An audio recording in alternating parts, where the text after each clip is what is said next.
Hello. So, first, thank you to be here.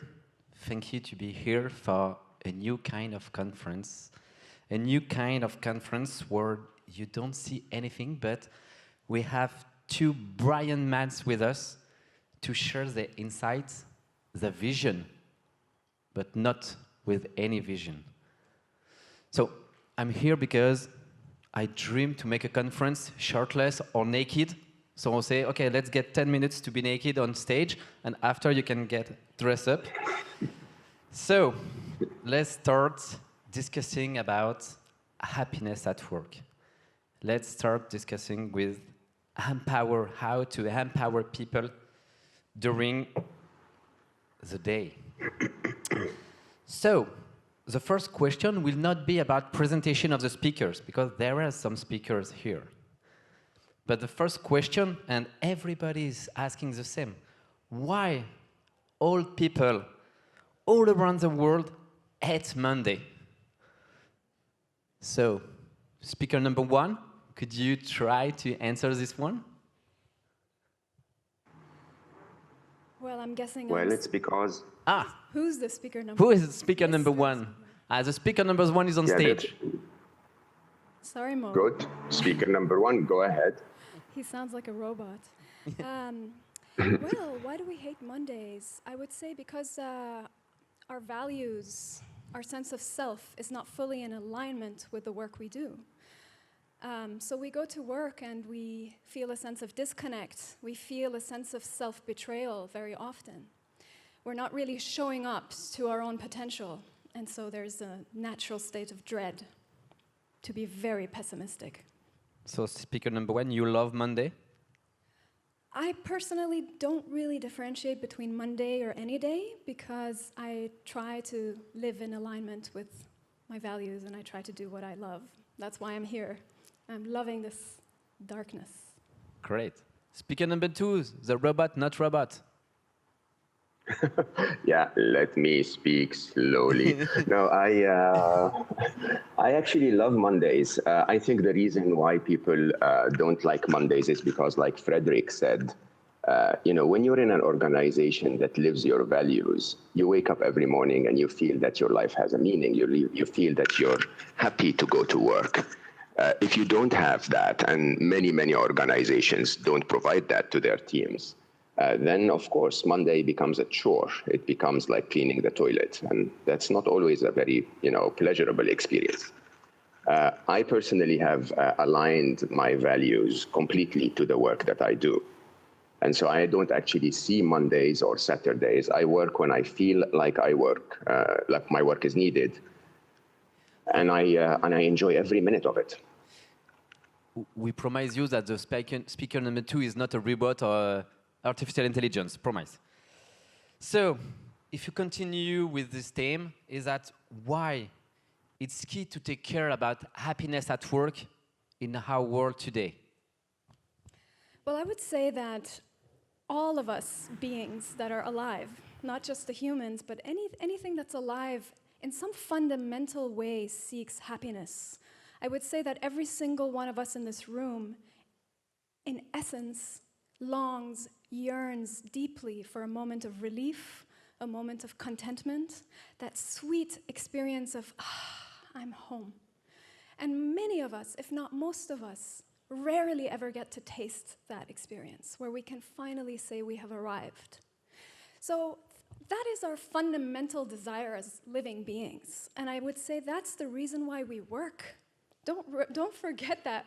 The reason why we go to work is because we don't want to be poor, we don't want to be left out, and all the many reasons.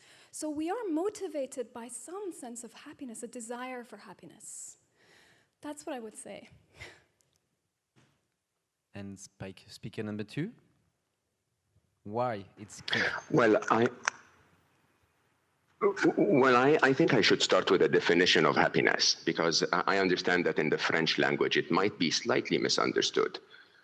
So by happiness here, I mean a sense of contentment and peace, to feel okay, to feel in line with what you want your life to be.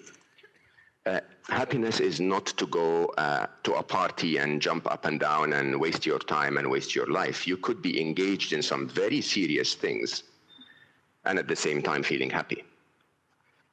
So why is it key for us to be happy? My experience as a robot has been for 12 years at Google. And I think Google in itself is a great example of why happiness matters. So if you really think about how Google could manage to attract the most talented, the most motivated, the most passionate, and retain them, and get them to put in the maximum energy they can put at work because they loved what they were doing. They were happy doing it. They were happy with the people around them. Then you would realize that happiness is not just an individual decision. It's a very smart decision on behalf of organizations. It's not a luxury to make your employees happy. It's probably the best part of your business strategy. And when you do, you could probably succeed a lot more and achieve the targets of the organizations a lot better. Clearly. So, how to be fully happy? How to be fully happy? Yes, how to be that? Well, I would say, first of all, I think Mo can elaborate on this. To be happy is not to seek something outside of oneself. It's actually to get really effing real about what's not working. It's about getting so honest with yourself about your own dysfunctions, about the way you sabotage yourself in your mind, about the way that your speech creates and perpetuates negativity and unhappiness for yourself and others, and in the way that your actions constantly reify and perpetuate that negativity that originated from your mind. So happiness is actually not exactly a very sexy and very pleasant experience or pursuit in the beginning. In the beginning, it's about stripping naked, and it's about getting really real with yourself about where are you failing yourself every moment. And that's not for the lighthearted, it's not for the fearful.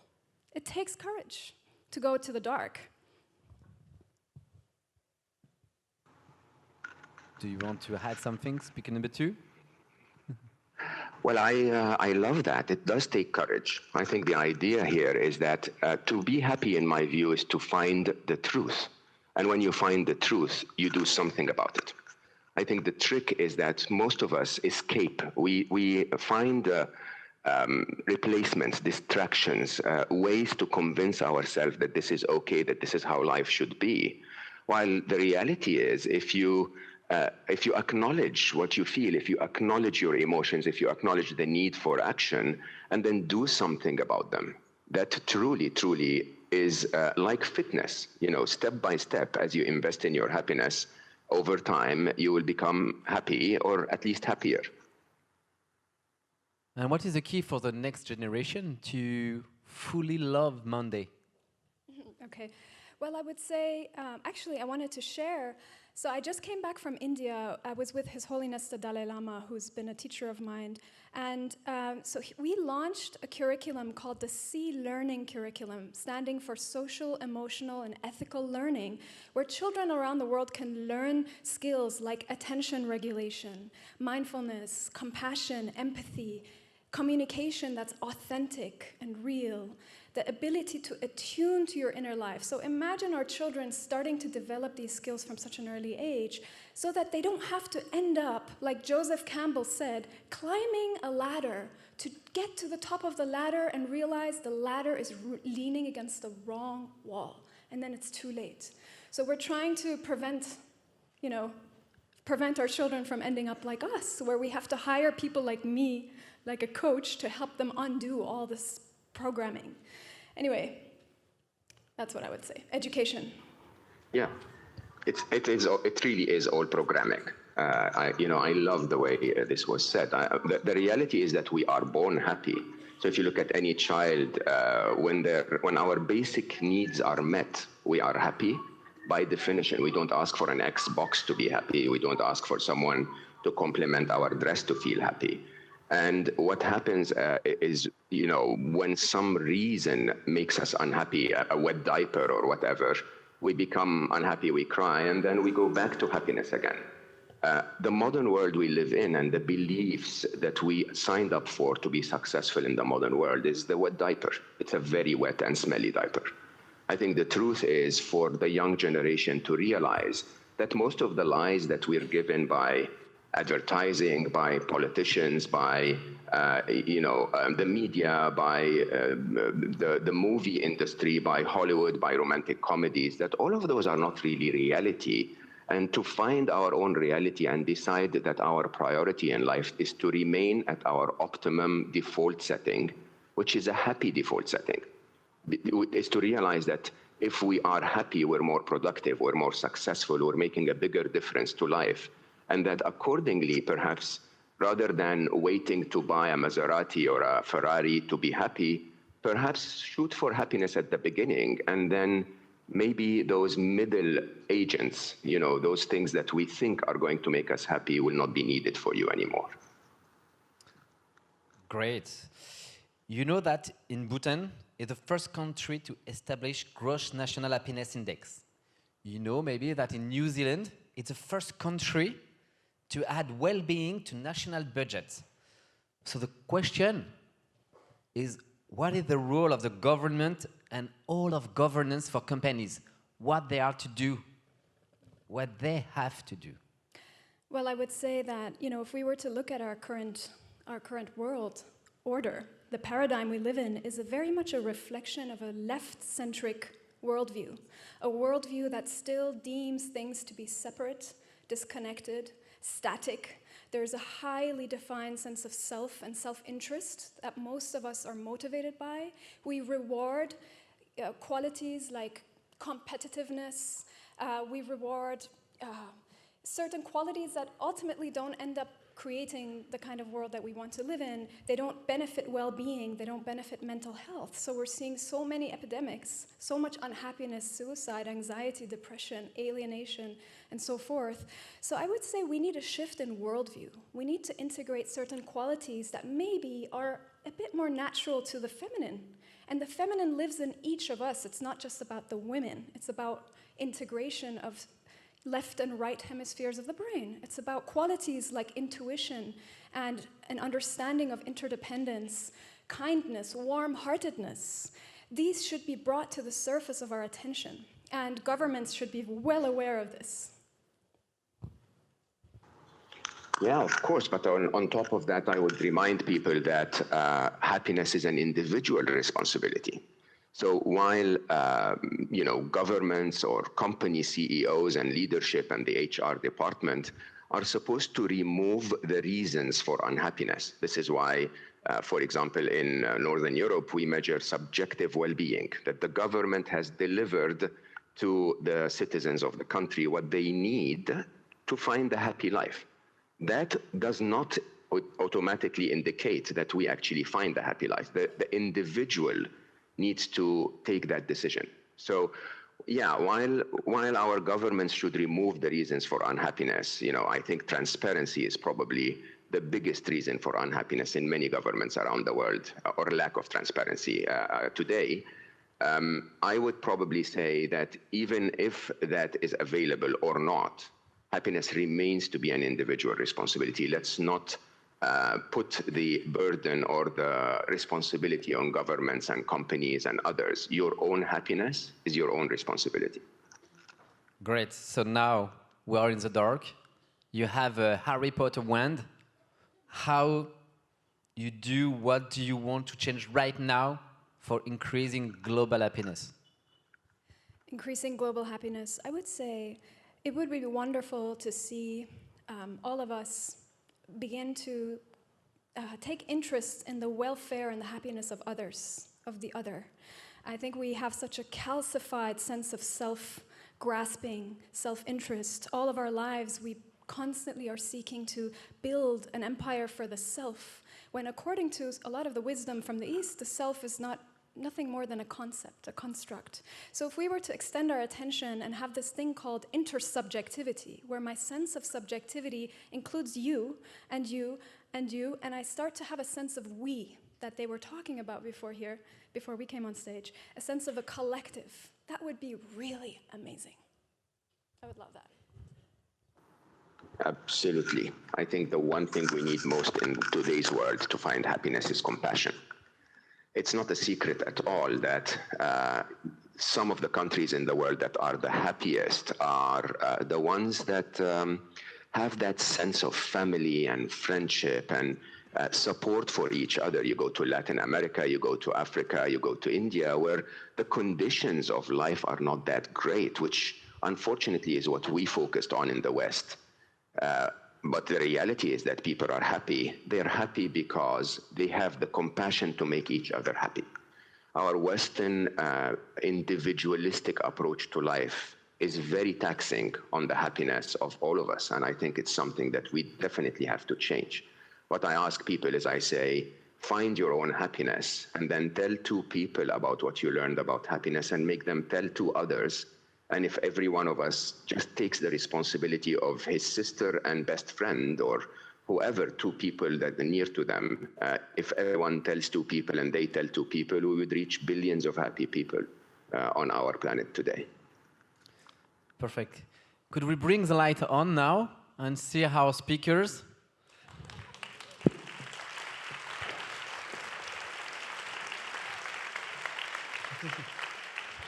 So again, thank you to be on stage with us. So it's really not a robot. Hello, Mo. So Annahita, you can never guarantee that. I could be a chatbot. Oh, if there's any robot in this room, is that no? He's not a robot. Could you present just a little line about yourself and more a little line for who you are? Yes. My name is Annahita. I'm Iranian German, lived in England, live in New York, survive in New York City for 10 years. I'm still human. I'm trying to keep it together. That's why I'm wearing black and I look like the Lord of Death. Well, I'm a coach. As I mentioned earlier, I have a coaching practice that is called Neural Beings. I work with organizations, I go in. I'm interested in anybody who has a mind. My work is rooted in contemplative science, which is the intersection between Buddhist philosophy and psychology with neuroscience, psychotherapy, evolutionary biology, and quantum physics. So basically, my work is to make people really connect to their suffering, their unhappiness, the ways that they are bullshitting themselves. I cursed very consciously. And the way that we betray ourselves and highlight these, bring this to your attention so that we can one by one chop this away so we can arrive at what is innately our state, which is happiness. So, trouble. So thank you. Thanks, Mo. I'm Mo. I am a die-hard corporate executive until 2 years ago. I started at IBM, then Microsoft, and then I was vice president for emerging markets for Google and the chief business officer of Google X. Last year in March, I gave up on all of it and I dedicated my life to a mission that's called 1 Billion Happy. And the mission is targeting to deliver happiness to 1 billion people around the world. The mission is based on my best-selling international bestseller, Solve for Happy, which is a book that describes happiness from an engineering point of view, from a logic, science, mathematics point of view. And do you have any idea of how many people, since the 1 billion people happy, you are now? We think we're at 47 million. It's hard to measure. What we're trying to measure, as I was mentioning in the conversation, is basically two things. One is we want people to get a message that tells them that happiness is their priority, that actually it's our birthright, that is something that we should make front and center for our objectives. And make decisions based on it. And because of that, I want people then to do one of two things, either to invest in their own happiness by spending an hour a day, 3 to 4 times a week to learn about happiness, like we do with fitness, and then to have the compassion in them to spread the message to others that they love, so that 1 billion happy can happen. So we measure that by people who receive the message and take an action, and we think we're around 47 million, more or less.